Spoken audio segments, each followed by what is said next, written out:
To heal, we must be willing to face and address things we have avoided, apologize for wrongs we have committed, and follow through with the actions that are true to ongoing positive change. For too long, this painful history has been swept under the carpet and is without question a long overdue apology is indeed warranted. And so I want to read this letter of apology on behalf of the people of this great city, to our neighbors, our friends, our family members, co-workers. Some we know, many we don't. But know that on behalf of the people, this comes from the heart as we begin the process of healing and reconciling. Whereas the racial hostility and institutional inequities began with the arrival of the first Chinese immigrant workers in 1869, where they were forced to live and work in the segregated area of Chinatown, founded on Wazee Street between 15th and 17th Streets. Chinatown was one of several geographical ghettos that were created in the city to confine its undesirable residents. In later years, this discriminatory practice continued in the form of restrictive covenants in housing deeds, along with gentlemen agreements, to prevent Orientals from living and working in other areas in the city. Consequently, they were compelled to live in substandard housing and work in limited occupations.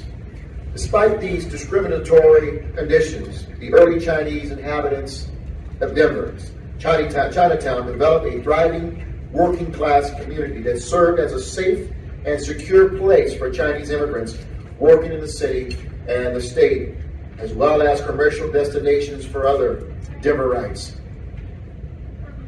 Yet, irresponsible government reports at the time regularly condemned it as a den of inequity and its inhabitants as conveyors of social diseases. Tragically, the anti-Chinese riot of October 31st, 1880, nearly destroyed Chinatown, killed Luke Young, a young laundryman, and wounded hundreds of others. The city police failed to protect its Chinese residents from the violent mob that was intent on expelling them from the area.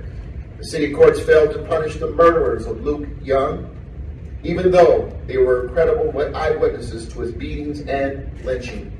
The city government at the time failed to protect the Chinese community before, during, and after the riot. In subsequent years, following the federal government's mandated exclusion of Chinese workers from entering the United States in 1882, the city aggressively pursued a policy of harassing its Chinese residents and enforcing the immoral exclusion laws. Denver's police raided Chinatown, rounded hundreds of Chinese residents in search of immigrants deemed illegal, but found very few. Due to this, many Chinese were forced to move out of the city. As the number of Chinese residents declined, Chinatown was condemned as a blighted area and subject to urban renewal. As other Asian American and Pacific Islander communities moved into the area, they too were subjected to the same racial discrimination and social injustices faced by the Chinese immigrants. During World War II, for example, the city's licensing authority refused to grant business licenses to Japanese Americans outside of certain areas. After the war, again, the city failed to protect Japanese Americans from continuing racial bias when they experienced discrimination in certain occupational fields and were excluded from joining unions. While the city cannot erase past injustices against Chinese immigrants and the Asian American and Pacific Island communities, the city owes them a long overdue apology, an admission of the wrongs committed, and its failure to correct them in the first steps toward recognizing and honoring their contributions and contribute to its racial reconciliation. It will also serve to educate those who are ignorant of this shameful chapter in Colorado's history, and hopefully bring some closure to the families whose loved ones suffered official violence and abuse. In doing so, Denver can deal with the continued consequences of past violence and discrimination, such as recent surge in anti-Asian hate crimes across the nation.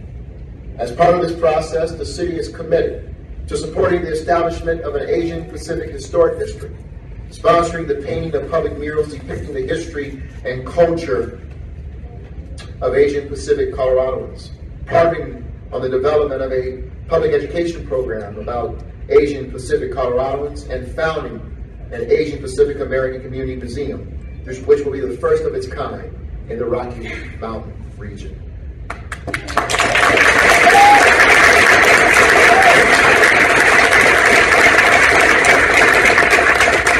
I'll be back to talk about some more things in just a moment that we'll be doing, but all these actions will assist our community in attaining its goal of being a diverse, inclusive, and equitable city where all people can live and work in harmony.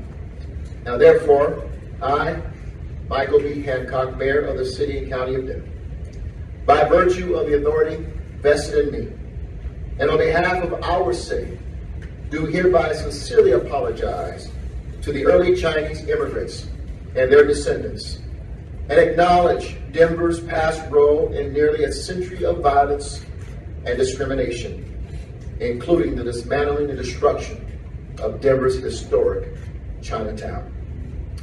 In witness whereof, I have and will hereunto set my hand and cause the official seal of the City and County of Denver to be affixed this 16th day of April 2022.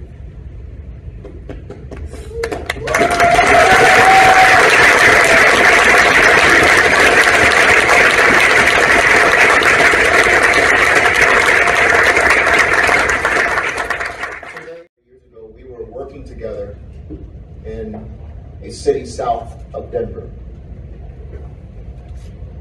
Derek and me in front of an audience like this. And our job was to lead them through a 9-month strategic planning process. And I hope I can get through this moment when one of the neighbors objected to Derek being in front of him because of his Asian representation. Derek and I, at that moment, decided we were done. We're not going to work in this community. If he wasn't welcome, I'm not welcome. And we're not going to work in this community. But what stung us, or not stung us, but stunned us pleasantly, was the rest of the community stood up and said, no, you're not going anywhere. We will stand with you today. That was the first time I saw and experienced overt racism. And as an African-American man standing there watching my friend, my coworker, go through it, today, Derek, because of your love and commitment to the Asian community, we come full circle. And I'm proud to stand with you again to do something much more powerful than even that moment, my friend. Thank you very much.